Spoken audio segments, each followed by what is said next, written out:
Βρισκόμαστε στην τοποθεσία κλειδιά Biz. Σήμερα μας φέρανε ένα Volvo XC60 του 2019 για να προγραμματίσουμε καινούριο κλειδί. Αυτό είναι το αρχικό κλειδί του πελάτη. Αυτό είναι το δεύτερο κλειδί που φτιάξαμε εμείς.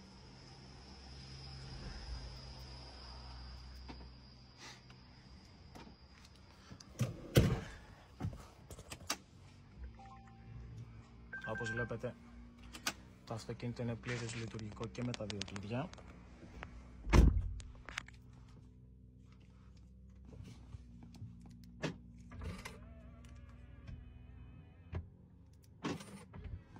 Κλειδώνει, ξεκλειδώνει.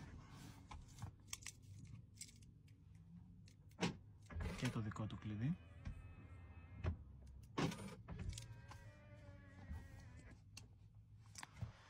Κάντε μας ένα follow, ένα like. Αν έχετε απορίες ρωτήστε μας.